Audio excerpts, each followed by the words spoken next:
Welcome back to the channel. Today we are going to be talking about Hatbox Ghost. Yeah, whether or not they're going to add him to the East Coast at Walt Disney World, Magic Kingdom. And this is our Awkward Chats podcast preview for August 2023, and that's a mouthful. And if you guys like this kind of content, make sure you hit that subscribe button. And if you want to hear the rest of this podcast, you can download it everywhere podcasts are found. Let's get awkward.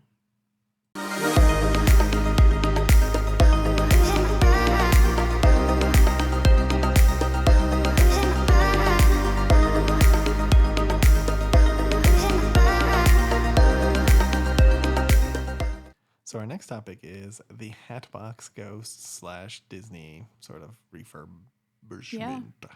So we obviously just got back from a visit to Walt Disney World, and during that week, Haunted Mansion went down for refurb, and then everybody was like, oh my gosh, it's time for the Hatbox Ghost. And Well, I find it funny that like the WWE News Today and all of them are like, well, you know, it was going down and we didn't think it was going to happen then. Yeah. And then it People did. reopened. Yeah. And there was no Hatbox Ghost. Now they said that there was some stuff done in the area where he's supposed to go, but now it's moving back to, it might be the end of the year. Yeah. I don't know. I just don't know if he's actually going to show up. I hope so. But the projected location for him, I think, is really dumb. Well, we'll talk about that in a second. Let's just talk about the general. So the reason he's coming out is obviously there's a Haunted Mansion movie that's out now. It is out in the theater. I checked before we started the show, so it is out in theaters. It's not doing very well. Big surprise. Shocker. And apparently one of the main characters, at least according to a Disney cast member, because we bought a bunch of Haunted Mansion pins while we were there on our trip, she said that the Hatbox Ghost is a major character in the movie, which, looking at the promos and stuff, you wouldn't know that. Didn't know that. Which kind of makes me want to see it, but we're definitely going to wait till it comes out on like Disney Plus because we're not going to pay anything extra to see it. Or who knows? Maybe we'll do a double feature and go see Barbie and Haunted Mansion. You do want to see Barbie. We do have some AMC stuff, I think. Yeah, we literally for like a couple years kept getting like AMC gift cards. Yeah, from Macy's work, family. So we still got them. So we might maybe that might be an option. I know she wants to go see Barbie, so I wouldn't be against that. So Hatbox Ghost is a big feature. So now where do you say they're going to put him? They said that they're going to put him in the like first part of the ride with the Infinite Hallway. Yeah. Yeah. Which I personally, now this is just me, I think that Haunted Mansion, Pirates, and Thunder Mountain are all better on the West Coast. Give me a second to think through that. So Haunted Mansion. Gosh, you're right. You walk through that hallway and you come into the grand foyer. I mean, the only one that's competitive is Haunted Mansion. The other ones are clear winners on the West Coast. Like, there's not even an And they argument. do the Nightmare Before Christmas overlay, which is probably the awesome. only reason I'm going to go to Disneyland in September. Yeah, I think even if we move, we're considering moving. We're going to talk about that next month's podcast. But even if we move, I still would want to go there every year. Yeah, and see the Haunted it would Mansion. definitely be a yearly trip for us to go for like a couple days and probably go check out maybe Universal too, which we haven't done Universal on the West Coast yet. We have not, no. And there's still a lot of stuff that we want to do out here. But yeah, I would agree making at least like an end of the year trip out here or do it in spooky season too. So when we talk about out here, the Hatbox Ghost out here on the West Coast, because we live in Las Vegas, in case you didn't know and don't follow our YouTube channel, Lostgirlintomorrowland, it is right outside the attic. So there's a spot after the whole Constance Hatchaway little, I'm going to chop your head.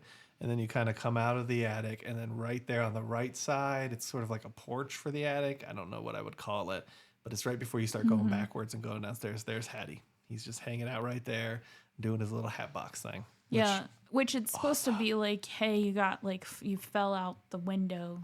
Yes, that's what most people say. That's when you're supposedly dying. Yeah. So I think that's a fitting spot.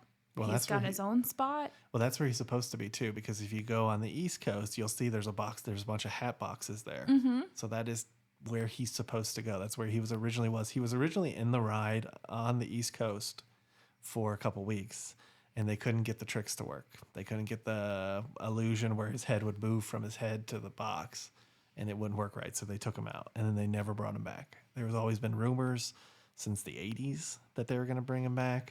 Occasionally you'll get like a tiki mug at Trader Sam's with Hatbox, but that's about as close as he's gotten to the East Coast. Yeah, so I think I would love to have him on the East Coast. I think if we got him on the East Coast, it would make Haunted Mansion feel more whole in the sense compared to West Coast. Again, though, there are elements of the West Coast ride that I really appreciate and I like, because I like the spookiness of walking through the hall with the portraits and the lightning, because it just sets the mood way more than just the stretching room. Because on the East Coast, you go in, it's bright as shit outside, and you go into the darker room. Sometimes you're in there for a minute. Sometimes you just go directly into the stretching room. And you're in the stretching room for about 90 seconds, maybe 2 minutes, as you get the whole, like, welcome foolish mortals to the Haunted Mansion. Ha ha ha ha ha ha ha. You know, you do that scene, which Yeah. gives you a little bit of time to adjust. Not a whole lot. And then you immediately crowd out into the narrow little weave wind thing. And there's no real thematic elements in that room. It's just like, okay, I'm about to get on my doom buggy. Like, and that's it. That's all there is to East Coast. Whereas on the West Coast, you come out of the stretching room actually moves because it's just functionally a part of the ride. Yep. It's which is a whole different feeling in and of itself, because you can actually feel the room stretch, which you don't get on the East Coast. It's a completely different experience. And then you come out of those doors and you come out into the spooky hallway, and you've got the thunder and the lightning, and you've got the posters that are changing and morphing with the black light and not the black light. And then you come around the corner and you've got the heads that follow you. And then you come around another corner and you come into this huge grand foyer, and it's decorated. Yeah. Well, I think that's one of the benefits of the West Coast is your eyes adjust, because you can walk, so you can take your time until your eyes adjust and you can better see. Whereas on the East Coast, like you said, once you exit the stretching room, you're basically in a line. It basically just goes from stretching room to a line for the doom buggy, and that's all. That's basically it. And if your eyes don't adjust, which mine don't adjust a lot of the times, the first few rooms that you go into, you'll barely be able to see anything because it's so dark. And Which it needs to be. It's just your eyes don't have time to adjust. And the West Coast just does a good job of putting you in the moment. Like, you feel like you're in a haunted mansion instead of like, oh, I'm going to go stand in line and get on this ride.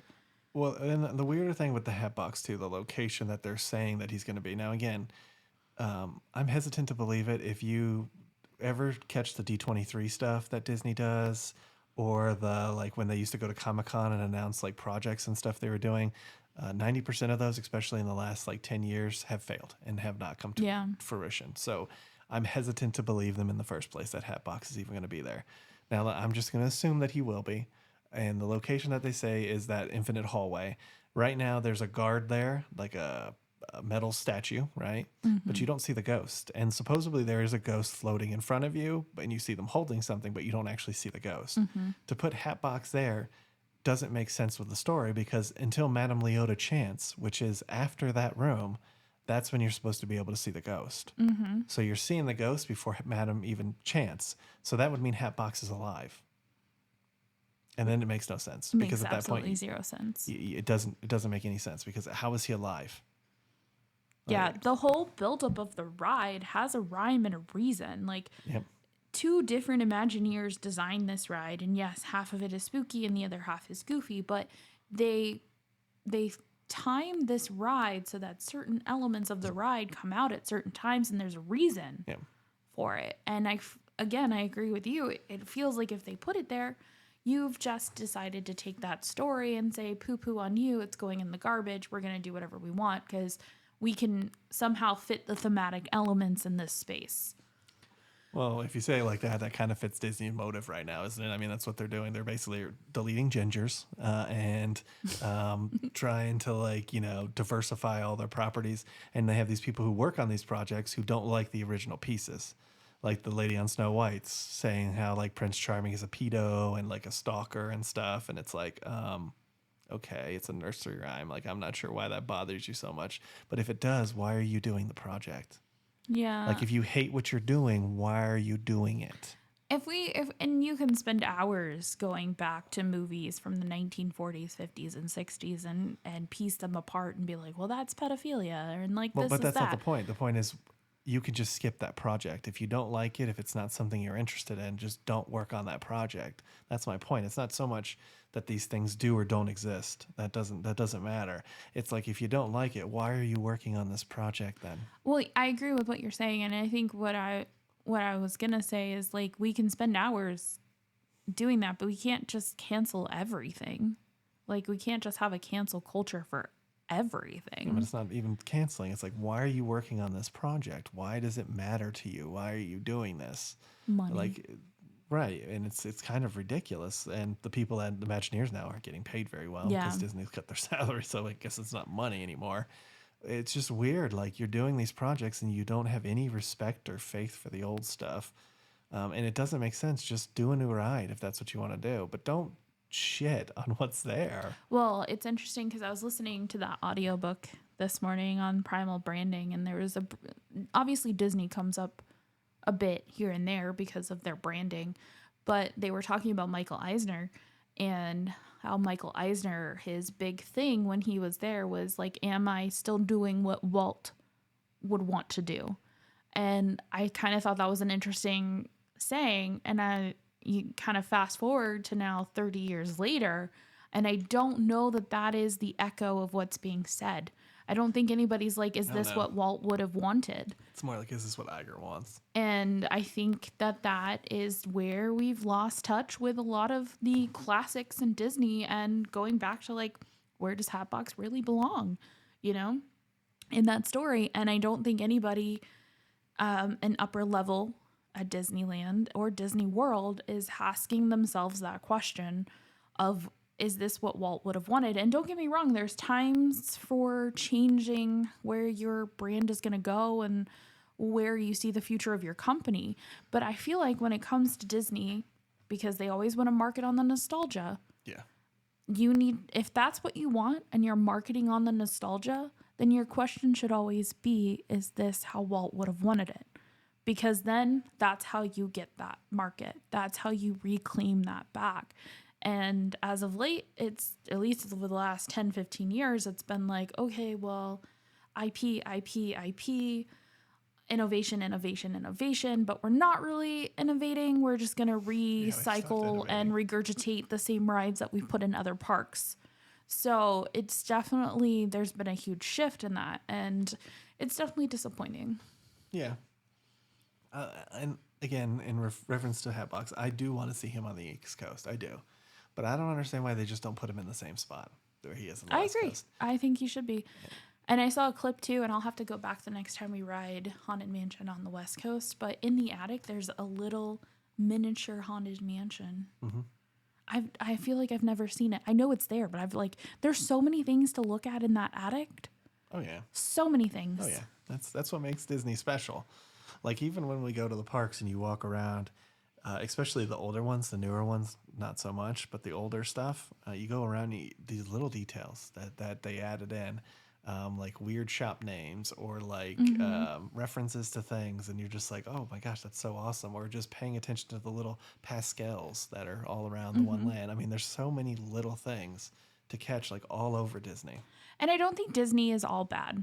I don't. I think there's definitely a lot of conglomerate market going on with Disney right now, especially since COVID. I think they're just trying to like regain traction because they bought a bunch of businesses from the entertainment side. And financially, the parks aren't doing great. So they're just trying to like grasp at whatever they can get. But overall, I will say, I wouldn't say 100% of the magic is gone from the Disney parks because there were moments that I still felt Like, it was magical. Now, it was a lot less than what I'm used to. I will say that. But there were a lot of experiences that I think still go back to Disney. There are still people who care, and there are still people that are trying. But I think it's the upper level right now that's just kind of lost sight, and they're approving these things, and they're not really going back to the original storyboard of like, why are we doing what we're doing? And again, it goes back to Hatbox Ghost. Like, where does he really belong Right. in that story? And you brought up an interesting question too. So once you put Hatbox Ghost in, doesn't that mean there's 1,000 ghosts in the house? Yeah. Unless you're pretending like he was there the whole time. Has he been here the whole time? That's another controversy. That's a Right. question. And it is it's a debatable. So if you're conversation. watching this, here's a question for you. And leave us a comment in the comments on this video if you're watching it on YouTube. Was Hatbox always there? Yeah. So if we get Hatbox on the East Coast, is it 999 plus 1? And we're now at 1,000? So, I mean, I don't know. Like, that kind of goes down to the Imagineers and what they thought. Was he really there the whole time? Yeah. Yeah, it's a good question. And I think, and he is my favorite character in the Haunted Mansion, weirdly. I remember the first time seeing him at West Coast and just being like, this guy is freaking awesome. I love it. I love it. I love it. I remember getting the book prior to even going to the West Coast about the Haunted Mansion that came out that long ago, reading about it, and just the fascinating like stories behind how they created him and some of the other effects and stuff. So it's an awesome ride. It's really amazing. I just hope they do him justice, because if they just throw him somewhere just to throw him somewhere, that's not what Walt would want. I would agree. So if you're watching us on YouTube and you like this video, make sure to hit that thumbs up. Make sure you hit that subscribe button. And ring that notification bell so you get notified when we do at least 3 videos a week. And we'll come and get you guys for the next one. Ain't that the truth, baby Ruth? Bye. Bye. For those on the podcast, we'll be back in one moment.